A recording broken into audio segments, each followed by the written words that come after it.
I had an interesting Browns thought while I watched the Eagles dominate the Chiefs on Super Bowl Sunday. I'll share it with you coming up next on the Locked On Browns podcast.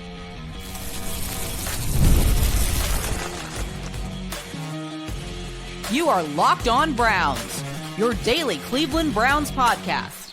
Part of the Locked On Podcast Network, your team every day. What's up, Dog Pound? I'm Spencer German, your host of the Locked On Browns podcast, and proudly covering your Cleveland Browns each and every single day in the land and on the road. How the Eagles were assembled is exactly what the Cleveland Browns were supposed to be. Joe Thomas has spoken, and I know Browns fans want every wide receiver that pops up in rumors to be a Cleveland Brown, but Deebo Samuel isn't going to be a fit. I do want to thank you for being an everydayer with the Locked On Browns podcast, making us your first listen every single day. Today's episode is brought to you by FanDuel. Right now, new FanDuel customers can get $150 in bonus bets if your first $5 bet wins. So as you probably were watching the Super Bowl, I was watching the Super Bowl. First of all, I did put my prediction up on the page via short, and I can't say I've never been more happy to be wrong, because there's definitely been times where I've been happy to be wrong about picking against my own teams. But it was a pleasant surprise to see the Eagles come out on top and in such dominant fashion as well, prevent all the Chiefs fatigue from kicking in for another year. But it struck me as I watched this team do what they did to Kansas City and make Patrick Mahomes look, just very very mortal, which has only really happened just a handful of times throughout his career. We all think back to obviously the Super Bowl against the Tampa Bay Buccaneers, where Tom Brady gets the best of him, and a really good Bucs defense was causing problems for him all game. That's the last time we kind of felt this way, and it is interesting that it happens again on that stage, the Super Bowl stage, with the Eagles doing the exact same thing, rushing for the entire game, never blitzing, and still making him just look pedestrian. As people are saying, he had the worst game of his career in that moment in the Super Bowl with a chance to three-peat. I mean, that's hard to do. Mahomes is great. We know that. So as I was watching that all unfold, it struck me again just how this Eagles team was built, how this Eagles team was constructed by the mastermind that is Howie Roseman, and how he got this team to a point where they basically turned over, swaths of their defense very quickly. I like the defensive line, the unit that generated all that pressure without having to blitz. You talk about in 2022 when they made the Super Bowl the last time against the Chiefs 2 years ago. Think about this. Like, they've basically overhauled their defensive line in a 2-year span. That defensive line 2022, it did have Josh Sweat on it. He's still there. 4th round pick, by the way. Brandon Graham was part of that team as a veteran, but Brandon Graham this year, not necessarily the same player. He's more of like a role player now at this stage. Fletcher Cox, a likely Hall of Famer, was on that unit. Joseph Linval, was part of that group with Jordan Davis kind of behind him and rotating with him. Javon Hargrave, Hassan Reddick. That was the unit that had helped get the Eagles to the Super Bowl just a couple years ago. And in 2024, here's what it looks like now. Milton Williams, 2021 3rd-round pick. Jordan Davis was a first-round pick in that 2022 season. Now starting and dominating. Jalen Carter, another Georgia product, 2023 first-rounder. Josh Sweat, still doing it at a high level as a 4th-round pick in 2018.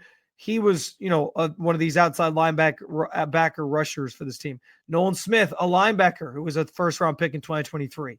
And you realize how quickly, this team has been able to, Howie Roseman in particular, been able to identify and draft players that had a massive impact on this for this franchise and helping them hoist the Lombardi on Sunday night against the Chiefs. Like, it's a remarkable thing that they turned certain areas of this team over so quickly. You think about even on a more individual level, like Cam Jurgens, who is the new who's taken over obviously for Jason Kelce, who we believe is a Hall of Famer and one of the best centers to ever play the game. And this offensive line's barely missed a beat for Philly as well. And they were even better. They were an even better rushing team this year than they were the previous year. And so I think about all this and where it relates to the Browns for me is when the Browns hired Andrew Berry in 2020. I think they saw somebody who was a Howie Roseman disciple. They were trying to kind of be ahead of the curve. And I'm never like, I wouldn't fault anybody for trying to pluck people from Howie Roseman's staff and make those people, put those people in charge of your organization, because he's been brilliant. He is without question, like, should be talked about as one of the best, if not the best executive in the game right now. But the results have not been nearly the same. And what the Browns thought they were getting in Andrew Berry has just not been there. And you think about why. Well, I mentioned all the draft picks, right? I mentioned all the picks that Howie Roseman's hit on in the years of just nailing these guys. Josh Sweat was a 4th-round pick. That guy that guy was arguably the MVP of the game against Kansas City on Sunday. And he's doing it at a high level. He's dominating this sport. You think about, again, a guy like Milton Williams, who's starting on the defensive line as a 3rd-round pick.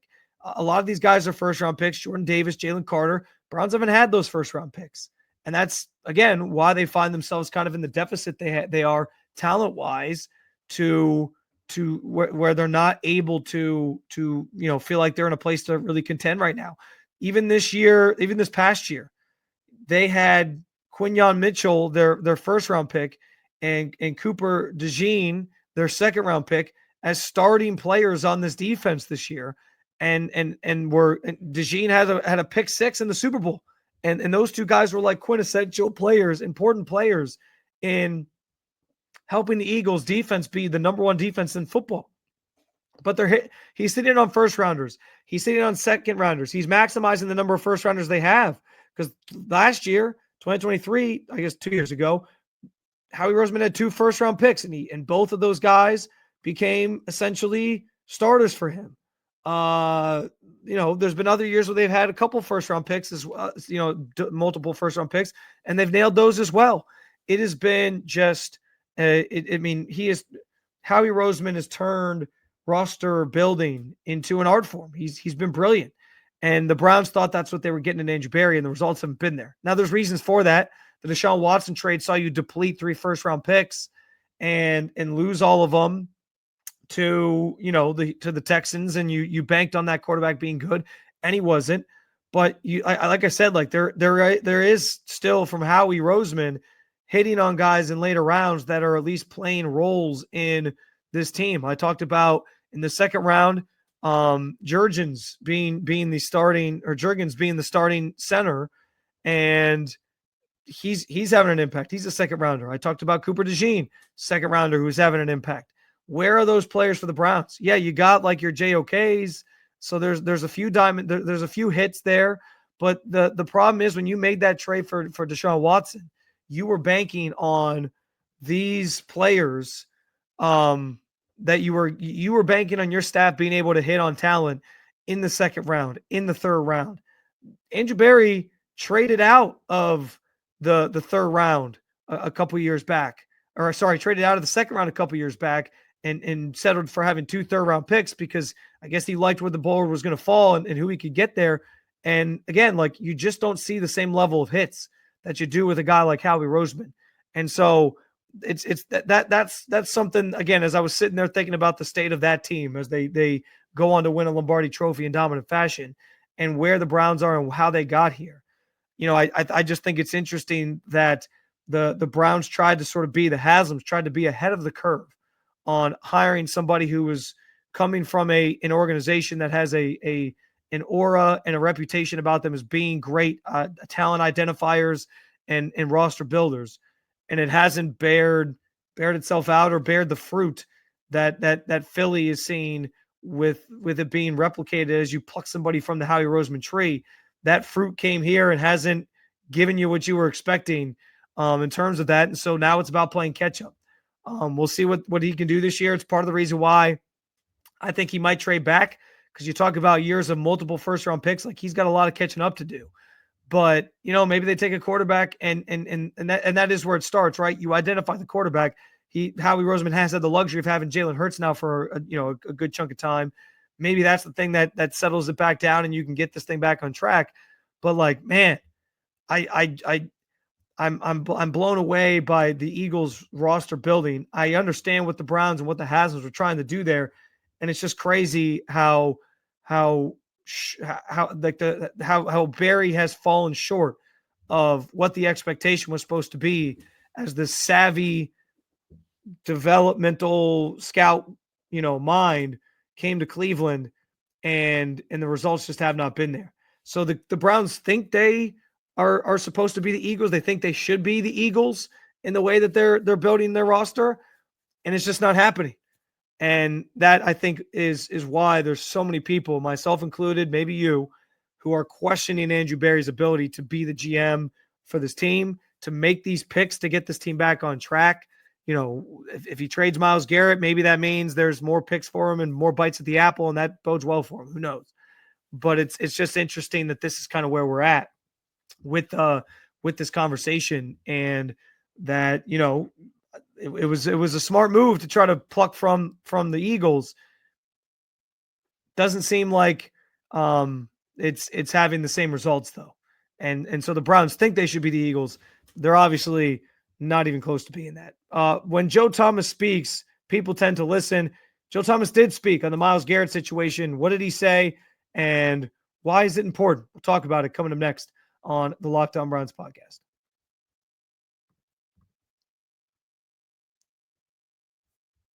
As a small business owner, your work doesn't end when the clock hits 5. Your business is always on your mind, which means when it's time to hire, you need a partner that works just as hard as you. That's where LinkedIn Jobs comes in. When you clock out, LinkedIn clocks in. LinkedIn makes it easy to post your job for free, share it with your network, and get qualified candidates all in one place. Post your job. LinkedIn's new feature can help you write job descriptions and then quickly get your job in front of the right people with deep candidate insights. And here's a pro tip. Add the hashtag hiring frame to your profile picture to double your reach for qualified candidates.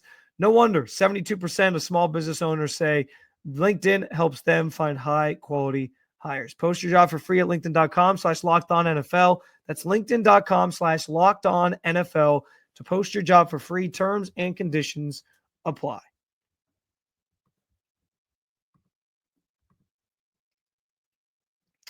So Joe Thomas has chimed in on the Myles Garrett situation. I have an audio clip here for you that I'm going to play.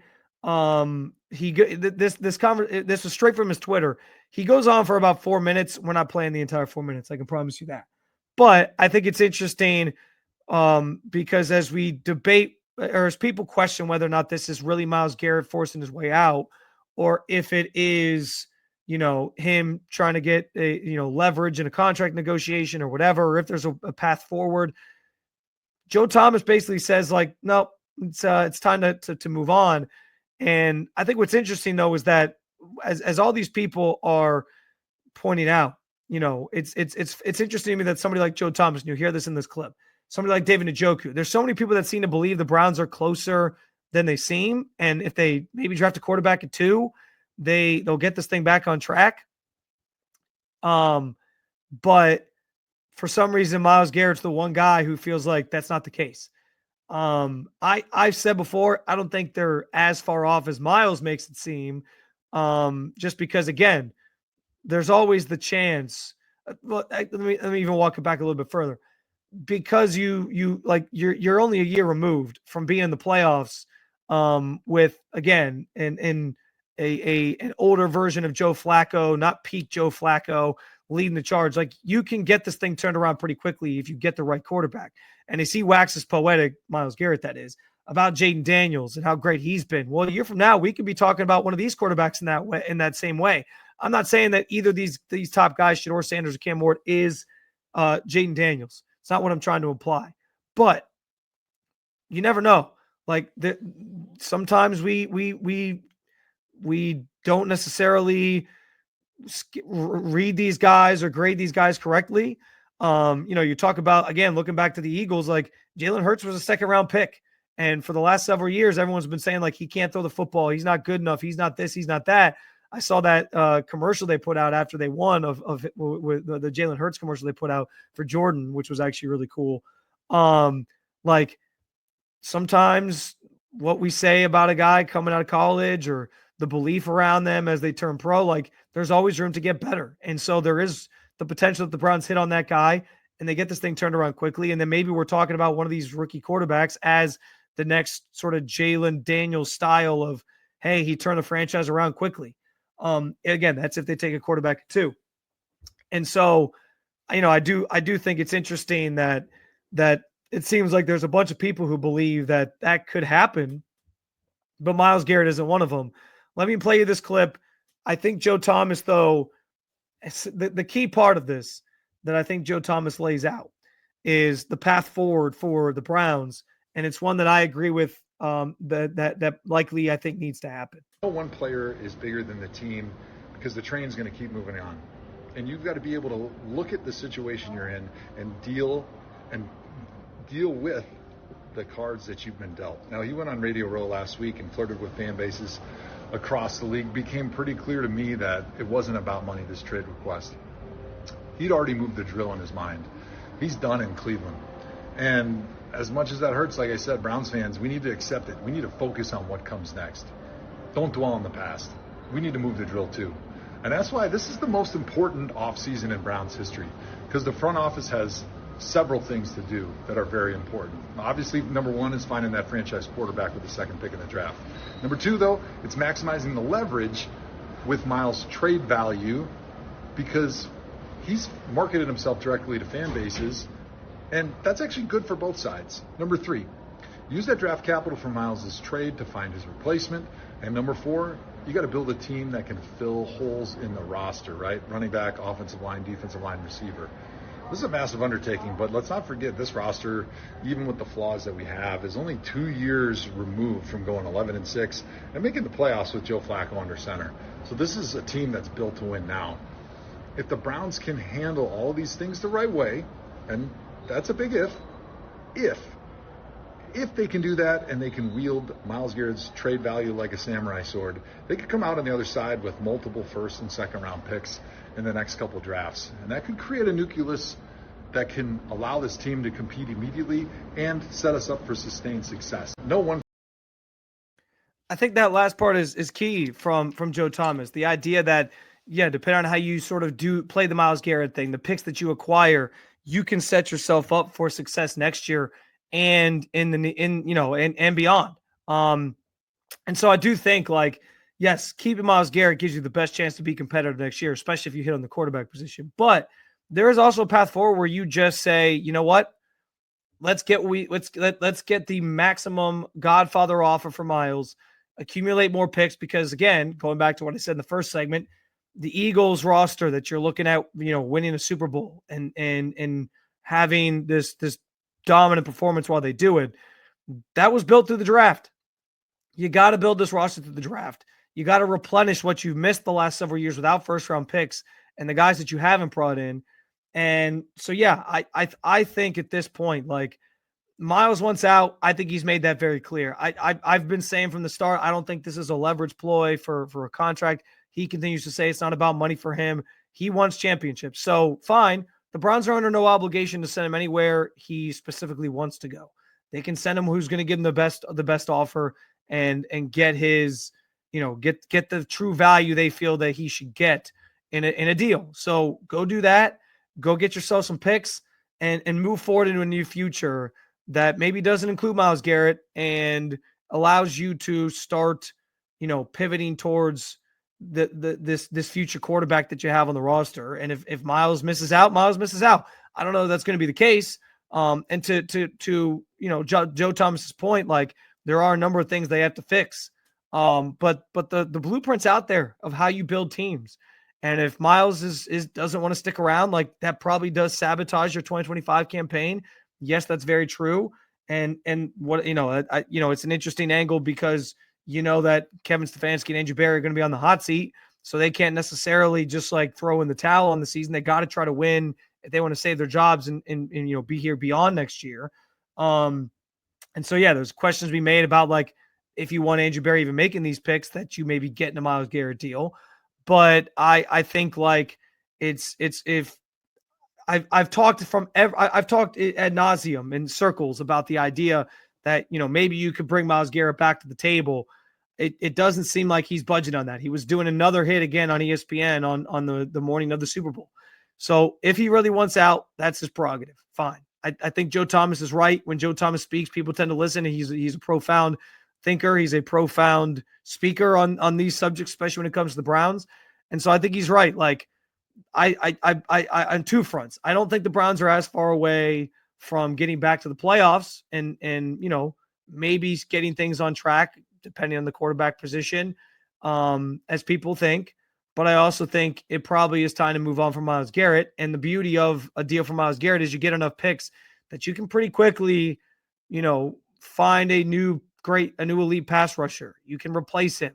You can, maybe find that quarterback. There are a number of different things that you can do, and you can get this team back on track quickly. And maybe Andrew Berry can prove to us that he's the Howie Roseman disciple that the Haslam's thought he was when they acquired him back in 2020 in the first place. But I thought it was interesting that Joe Thomas sort of planted his flag on, all right, time to move on. And that's a guy, by the way, who gets it better than anybody because he rotted on the Browns for years without making the playoffs. He had different motives. He wanted to stick around and try to do it in Cleveland and prove something here. Myles is different, but when Joe says it's time to move on, it's probably time to move on. With that said, speaking of moving on, we know the Browns do need a wide receiver, at least one, this offseason. I know Deebo Samuel's name's been mentioned over the weekend. Not a good fit for the Browns. I'll explain why coming up next on the Locked On Browns podcast. When the games tip off, the NBA action is just getting started, and there's no better place to get into it than FanDuel, America's #1 sportsbook. With FanDuel, you can place live bets throughout the game. So even if you miss the opening tip-off or you want to bet on the fourth quarter comeback, you can stay in the action. And if you're looking for a bigger payout, you can even combine your live bets into a same-game parlay. With the NFL season behind us, you already know I'll be betting a lot of Cavaliers, even more so given that the season they're having. There's some really good opportunities to cash out big. That can be true for you when you bet on the NBA. Plus, the app is easy to use. And when you win, you get paid instantly. Right now, FanDuel customers get $150 in bonus bets if your first $5 bet wins. Just visit FanDuel.com to join today. That's FanDuel.com for your shot at $150 in bonus bets. Make every moment more with FanDuel, the official sportsbook partner of the NBA.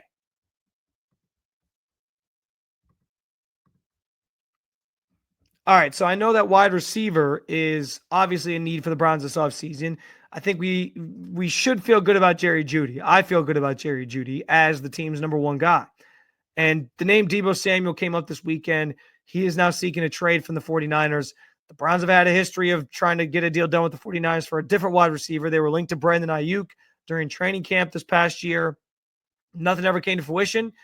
He kind of did do the trade request, leverage ploy thing to get a contract extension, and he eventually got that contract extension. But I think it's important to recognize the difference between the two because I don't think Deebo Samuel is what the Browns are looking for in a wide receiver at this juncture of where they're at. The Brandon Ayuk thing, the Brandon Ayuk pursuit, that made sense for the Browns. He's a guy who's in his mid-20s. You were looking to get younger at the position. Obviously, the Browns got a little bit younger at the position by getting Jerry Jeudy. Again, another guy who's in his mid-20s, a recent first-round pick from just 2020. Like, it was obvious what the Browns' sort of motives were there. They were like, hey, we got to get younger at this position. We have certain guys in mind. Let's go see what it's going to take to get them. And they landed one, didn't land the other. But that made sense. Deebo, to me, is listen, I loved a Deebo Samuel coming out of college.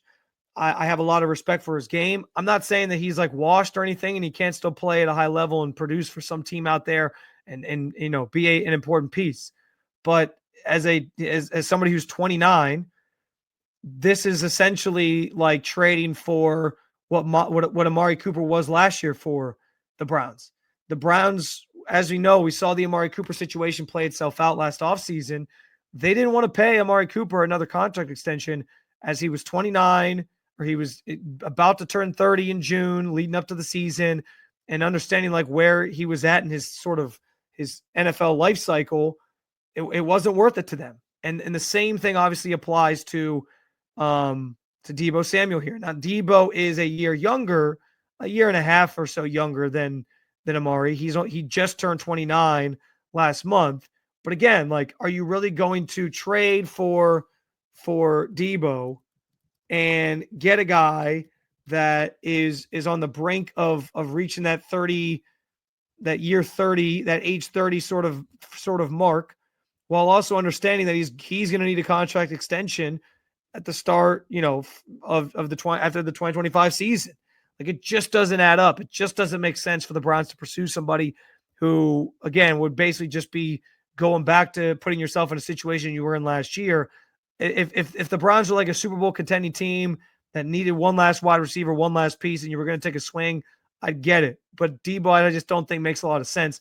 On top of the fact that he did have, statistically, his worst NFL season since, other than the 2020 campaign, which was the season where he was injured. He only played in 7 games that year, but he had his worst statistical season: 51 receptions, 670 yards, just the 3 touchdowns. And he's several years removed now from putting up 1,400 yards in 2021, which earned him the big contract extension he got in the first place. And then even in 2023, like, it's not so long ago, he had his most touchdowns of his career was 7. But like, even as a runner, he had 42 rushes last year for 136 yards, only averaged 3.2 yards on average. Like, he's just, he doesn't seem like he's the same player, same explosiveness, all those different things. I do think there's some level of Kevin Stefanski, or some part of Kevin Stefanski, that is intrigued by the idea of a Deebo Samuel for none other reason than we know Kevin Stefanski absolutely loves doing the end around wide receiver gimmicky plays. Like he tried with Elijah Moore. He was supposed to be like their gadget guy, whatever. But I don't know that that's still, like, I don't know that Deebo is still the type of player that can be so versatile that he's just moved all over the offense, doing all kinds of different things. So I find, I don't know, it's an interesting sort of situation with Deebo. But again, I don't think the Browns are in a position right now to go acquire somebody like Deebo Samuel. Even though I know when a name pops up like that in free agency or via trade, it is basically just human nature, I think, for all Browns fans, or within a Browns fan's nature, to just say like, oh, do we want that guy? Or how about this guy? And I get it.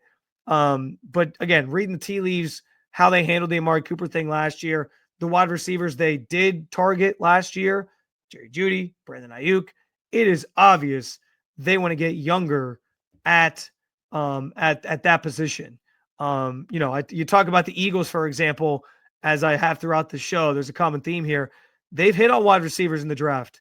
Devontae Smith in the first round being one of them. Like, that's been a home run of a pick for them. Andrew Berry hasn't done that. He's waited on wide receivers. He hasn't taken one in the first round. Obviously, he's only had 2 first-round picks, but he has tended not to take those players early. But that's the type of thing I think that could maybe benefit the Browns, is to take one earlier than they have in the past, because clearly they know they got to sort of get that group, keep that group young, and sort of have a fresher start than they did in recent years, where you were trading for somebody who was, nearing the end of their 20s into their 30s, and that you weren't going to end up paying that second contract the way they did with Amari Cooper, the way they did obviously with like a Jarvis Landry. Once he got towards the tail end of his career, they let him walk. Odell Beckham Jr., as his injuries started piling up, like at the time, those deals made sense. But as you got later into it, like, it didn't make sense. So, I just think this organization has shown you they are prioritizing getting younger. A good start would be hitting on a guy in the draft. We'll see what they do. I don't think that's necessarily your first round priority, because you have Jerry Jeudy already, but it would be nice to finally hit on a receiver that can be a number, top 2 guy in your offense if you're the Browns. We'll see where they have that on their priority list. But I just don't know that Deebo makes a lot of sense for this organization, given where they are right now and given what history this last year shows us about how they feel about that position and how they feel about trying to, fix that position or rethink that position group as a whole. Another episode down with you, Dog Pound. Thank you for joining me as always to talk about your favorite football team. We will be talking this week about how you feel about Jackson Dart as a potential draftable quarterback option, maybe even in the first round if the Browns were to trade back up from round 2 or something like that. So stay tuned for that and much, much more throughout this week. I appreciate you making us your first listen every single day. For your second listen, go find the new Locked On NFL show, or if you want to keep it local, you can check out Locked On Cavs, Locked On Guardians. Thanks for being an everyday here at the Locked On Podcast Network. I will talk to you again real soon, Cleveland. Peace.